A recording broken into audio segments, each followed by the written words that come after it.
अगर मात्र 15 दिन बाद तुम्हारा बोर्ड एग्जाम है, मात्र 1 महीने में अगर तुमको बोर्ड एग्जाम क्वालिफाई करना है, तुम्हारी तैयारी भले जीरो, अगर तुमको बोर्ड एग्जाम क्वालिफाई करना है तो मैं जो कह रहा हूं मैं पूरे एक्सपीरियंस के साथ बता रहा हूं। मेरी बातों को अगर तुम मान लेते तुम्हारा बोर्ड एग्जाम में 90 पास आ जाता है, इस बात की मैं गारंटी के साथ गारंटी दे सकता हूं।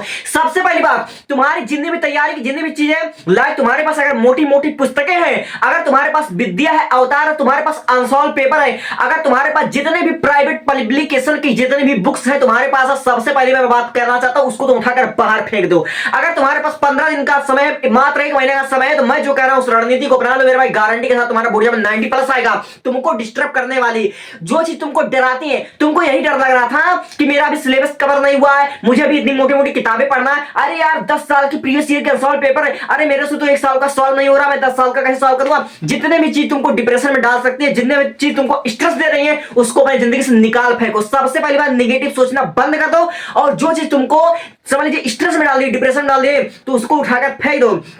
और मैं कह रहा हूं कि अपने बाजार मार्केट से एक नई किताब लेकर आओ, 50 या 100 रुपए की नई कॉपी लेकर आओ, और खुद से आज से तुम्हारा सेल्फ स्टडी का डे स्टार्ट होने वाला है। अगर तुमको बोर्ड एग्जाम में 15 दिन में टॉपर बनना है तो मैं जो बता रहा हूं उसको गारंटी के साथ सुन लो, आज से तुमको सेल्फ स्टडी करना पड़ेगा। क्योंकि बोर्ड एग्जाम में जो तुमको टीचर पढ़ा रहा है, जो तुम्हारे विद्या में, जो तुम्हारे अवतार में लिखा है, तुम हुबहू वैसे नहीं लिख सकते। तुम एक एक लाइन का रट्टा नहीं मार सकते, तुम एक एक लाइन एक एक पैराग्राफ कभी भी रट नहीं सकते।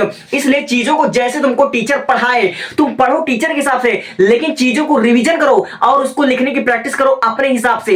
टीचर जो पढ़ा रहा है उसके शब्दों को तुम मत लिखो बोर्ड एग्जाम, तुम अपने शब्दों को लिखो। तुम क्वेश्चन को लर्न करना नहीं, तुम आंसर को रटना नहीं, बल्कि क्वेश्चन को बनाना सीखो कि मुझे अगर कोई भी क्वेश्चन आ गया बोर्ड एग्जाम में तो मैं उसको बनाऊंगा कैसे। तुम चीजों को रटते हो मेरे भाई, तुम्हारी जिंदगी का सबसे बड़ा हैबिट है तुम्हारा कि तुम चीजों को रटते हो। इसलिए रटना छोड़ो, और जो चीज तुमको डिप्रेशन में डाल दे उसको उठाकर फेंक दो। और आज से मात्र 30 दिन में जितने भी चीज तुम पढ़ोगे मेरे भाई, जितने भी चीज तुम पढ़ोगे उसको तुम्हें पढ़ना कम है, पढ़ो तुम 4 टॉपिक, और 4 बार अगर पढ़ो तो 8 बार उसका रिवीजन करो। उसको रिवीजन इतने अच्छे से करो कि विषम से विषम परिस्थिति आए, लेकिन वो तुम्हारे दिमाग में ऐसी इस कदर से होना चाहिए कि तुम्हारे दिमाग से बाहर ना निकले। और जितना तुम्हारा जरूरी है पढ़ना, जितना जरूरी है तुम्हारा स्टडी मेरे भाई, उससे कई ज्यादा जरूरी है तुम्हारा रिवीजन। अगर तुम रिवीजन नहीं करोगे, अगर तुमने सिलेबस को 10 बार कवर कर रखा है और तुम्हारी रिवीजन वीक है, तुमने अगर पढ़ा ही नहीं है, पढ़ा है लेकिन उसको रटा नहीं है, अगर तुमने रट रखा तुम्हारा कहीं काम नहीं वाला है, उसको रिवीजन करो। और रिवीजन कर ले तो सबसे ज्यादा जरूरी है कि तुम उसको बोर्ड एग्जाम में प्रेजेंट कर पाओगे।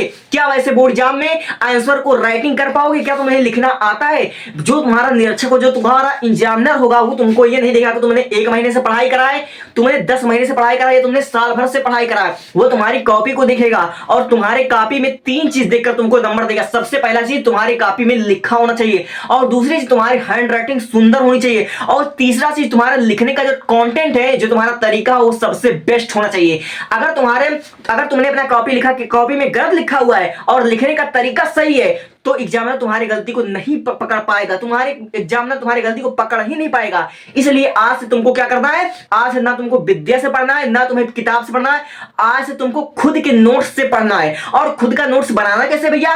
खुद का नोट्स तुमको जो चीज तुम पढ़ोगे उसको अपने शब्दों में लिखोगे, तुम लिखने की प्रैक्टिस करोगे, और तुम देखना तुम्हें हर एक टॉपिक का, हर एक चैप्टर का मोस्ट इंपॉर्टेंट टॉपिक ही पढ़ना है। और तुमको मोस्ट इंपॉर्टेंट टॉपिक मेरे चैनल पर मिल जाएगा ऑलरेडी, डिस्क्रिप्शन चेक कर लेना। हर एक सब्जेक्ट कक्षा 10 का भी, कक्षा 12 का subject wise, Hindi, English, physics, chemistry, biology, math, सब के हर एक सब्जेक्ट का इंपॉर्टेंट क्वेश्चन दिया हुआ है। और उसको तुम चाहे जिस टीचर से लिखना, चाहे जिस टीचर से तुम पढ़ना, लेकिन पढ़ना टीचर के हिसाब से, लिखने की प्रैक्टिस अपने हिसाब से करना, डायग्राम की प्रैक्टिस अपने हिसाब से करना। क्योंकि बोर्ड एग्जाम जब देने जाओगे तुम, तो तुम्हारा दिमाग जाएगा, तुम जाओगे परीक्षा देने, मैं नहीं आऊंगा तुम्हारे बोर्ड एग्जाम में। ये टीचर्स जो तुमको पढ़ा रही है तुम्हारे बोर्ड एग्जाम में साथ नहीं देने वाले, तुम्हारा दिमाग, तुम्हारा प्रेजेंट ऑफ माइंड तुम्हारा साथ देगा। इसलिए तुम लिखने की प्रैक्टिस करो, आंसर को बनाने की प्रैक्टिस करो, और इस 1 महीने में जितना हो सके भैया सिलेबस के पीछे मत भागो, मोस्ट इंपॉर्टेंट क्वेश्चन को देखो, रिवीजन करो, लिखने की प्रैक्टिस करो। मैं बार बार कह रहा हूं, 2 ही चीज कह रहा हूं आपसे, एक रिवीजन करना है और एक प्रैक्टिस करना है। किसकी प्रैक्टिस? लिखने की प्रैक्टिस करना है। इससे ज्यादा तुम किसी भी चीज पर ध्यान मत दो। अगर तुम विद्या के जंजाल में फंसते हो, अगर तुम अनसाल पेपर के जंजाल में फंसते हो, अगर तुम मोटी मोटी किताबों को जंजाल में फंसते हो, तुम प्राइवेट पब्लिकेशन पर फंसते हो, तुम्हारे बोर्ड एग्जाम में नंबर आएंगे नहीं। हाँ, तुम्हारा टाइम